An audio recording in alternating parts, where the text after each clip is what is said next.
Hello வணக்கம். இது உங்கள் சிவி ஜோன். சொல்லரும் எப்படி இருக்கீங்க? இன்னைக்கு பார்த்தீங்கன்னா அதுக்கு முன்னாடி காலை வணக்கம் டு ஆல்.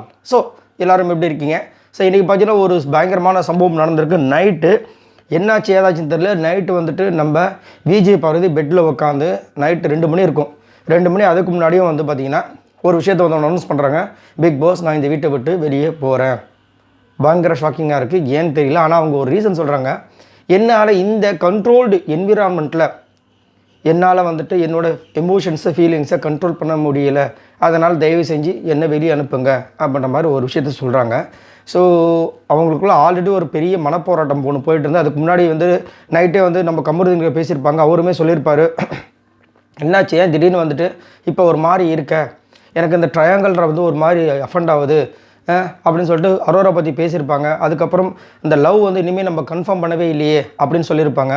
நான் இதே வெளியே இருந்திருந்தால் நான் அதை வந்து சொல்லியிருப்பேன், இங்கே வந்து நம்மளுக்கு கிடைச்ச ஒரு ஆப்பர்ச்சுனிட்டி, அதனால் இதை நம்ம கரெக்டாக யூஸ் பண்ணணும்னு சொல்லியிருப்பார். அவங்கள வந்து எஸ் அப்படி சொல்லி பேசியிருப்பாங்க இல்லையா. அது மட்டும் இல்லாமல் ஃப்ரீ டாஸ்கில் வந்துட்டு அவங்களோட பேரண்ட்ஸ்லாம் வரப்போகிறாங்க. ஸோ எல்லாமே அவங்களோட வந்து போட்டு செம்ம குழப்பம் இருக்கும்னு நினைக்கிறேன். அதனால் வந்துட்டு அவங்கள தூக்கம் வரலையா என்னன்னு தெரியல. ஸோ இந்த மாதிரி வந்துட்டு ஒரு விஷயத்தை வந்து அனௌன்ஸ் பண்ணுறாங்க. பயங்கர ஷாக்கிங்காக இருக்குது. ஏன்னா ஃபினாலில் கண்டிப்பாக இருக்கக்கூடிய ஒரு பெண் டைட்டில் வின்னர் ஆக போகிறாங்களா இல்லையானது ஒரு டவுட். ஏன்னா இது வரைக்கும் யார் டைட்டில் வின்னர்ன்ற விஷயங்கள் ரொம்ப குழப்பத்தில் இருக்குது. இந்த மாதிரி எந்த சீசன்லையும் நடந்ததே கிடையாது. ஆனால் நல்ல ஒரு சான்ஸு, அதாவது கிடைக்குமா கிடைக்காதுன்ற ஒரு சான்ஸாக தான் இருக்காங்க. இவங்க மட்டும் இல்லை, எல்லாருமே இவங்களுக்கு தான் மேபி இவங்களுக்கு அப்படின்லாம் இல்லை, எல்லாருக்குமே நம்ம ஒரு டவுட்டில் இருக்காங்க.